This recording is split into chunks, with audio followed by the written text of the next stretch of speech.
जब पाकिस्तान में दो भाइयों ने शुरू की इंसानों की लाशें खाने की आदत, एक सच्ची मगर खौफनाक कहानी। कल्पना कीजिए कि आप एक आम से मोहल्ले में रहते हैं, बच्चों की हंसी, महिलाओं की बातचीत और रोजमर्रा की हलचल। लेकिन उसी गली के आखिर में एक ऐसा घर हो जिसकी दीवारों से सिर्फ बदबू नहीं बल्कि मौत की चीखें निकलती हो।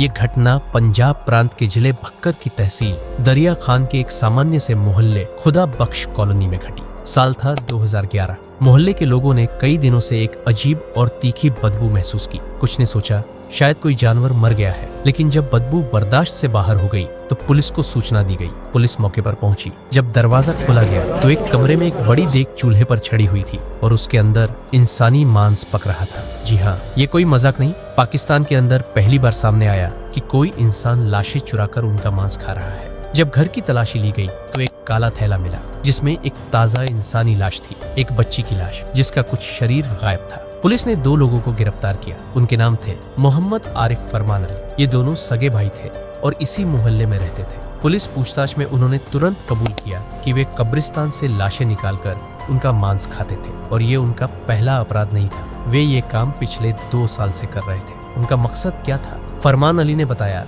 कि उसका मकसद काले जादू की कुछ खास रस्में पूरी करना था। उसका दावा था कि इंसानी मांस खाने से वो रूहानी ताकतें हासिल कर सकता है। उसने कहा कि वह ताजी दफनाई गई लाशें निकालता, उन्हें घर लाकर पकाता और खाता। उसे किसी शैतानी किताब से इल्म मिला था कि अगर वह 100 लाशों का मांस खा लेगा तो उसे अलौकिक शक्तियां प्राप्त होंगी। मोहम्मद आरिफ ज्यादातर चुप रहता था, लेकिन उसने भी कई लाशें निकालने में मदद की थी। पुलिस को क्या मिला? पुलिस ने जब घर की तलाशी ली तो इंसानी हड्डियां, मांस के टुकड़े, बदबूदार कपड़े और खोपड़ियां बरामद हुई। एक पुराने फ्रिज में इंसानी हड्डियां बर्फ में रखी हुई थी। देग के नीचे से खून के धब्बे और चाकू भी बरामद किए गए। केस का कानूनी पक्ष उस समय पाकिस्तान के कानून में आदमखोरी, कैनिबलिज्म के खिलाफ कोई स्पष्ट सजा का प्रावधान नहीं था। इसलिए इन दोनों भाइयों पर कब्र खोदने, डेसिक्रेशन ऑफ ग्रेव्स और शांति भंग करने का केस दर्ज हुआ। उन्हें सिर्फ 2 साल की सजा हुई और 2013 में ये दोनों रिहा हो गए।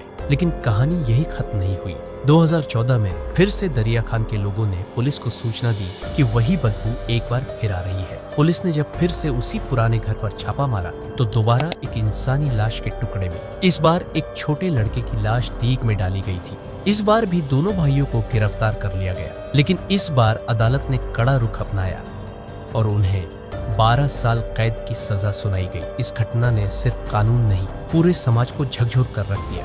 लोग अपने प्रियजनों को दफनाने के बाद कई दिन तक कब्र पर पहरा देने लगे। कुछ जगहों पर कब्रों के चारों ओर लोहे की जालियां लगाई गई ताकि कोई लाश न निकाल सके। बाद में सरकार ने कानून में संशोधन करने की कोशिश की और कब्रों की बेअदबी को गंभीर अपराध माना गया। लेकिन आदमखोरी को एक अलग अपराध के रूप में मान्यता देने में काफी देर लग गई। अब वह घर खाली था, लेकिन मोहल्ले के लोग कहते हैं कि वहाँ रात को अजीब आवाजें आती है, दरवाजे अपने आप खुलते रहते हैं। कुछ लोगों का कहना है कि उन्होंने सफेद कपड़े में किसी को आते जाते देखा है। उनमें से एक भाई आरिफ की मानसिक स्थिति बहुत बिगड़ चुकी है। रिपोर्ट्स के अनुसार वह जेल में मानसिक इलाज से गुजर रहा है और दूसरा भाई बार बार चिल्लाने लगता है जैसे कोई अंदर से उसे जला रहा हो। क्या ये सब नशे का असर था? ये दोनों भाई नशे के आदी भी थे। कई मनोचिकित्सकों का मानना है कि इनके दिमाग की संरचना में बदलाव हो चुका था, खासकर फरमान अली का, जिसकी मानसिक स्थिति स्पष्ट रूप से खराब थी। लेकिन उनके कर्म सिर्फ नशा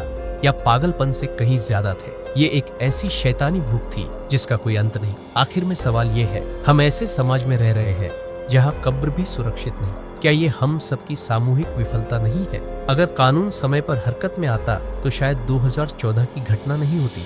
क्या आप अपने प्रियजनों की कब्रों से संतुष्ट होकर लौटते हैं? क्या वे वाकई सुरक्षित हैं? अगर आप चाहते हैं कि ऐसी और सच्ची, डरावनी और सीख देने वाली कहानियां आप तक पहुंचती रहे तो हकीकत जोन को अभी सब्सक्राइब करें।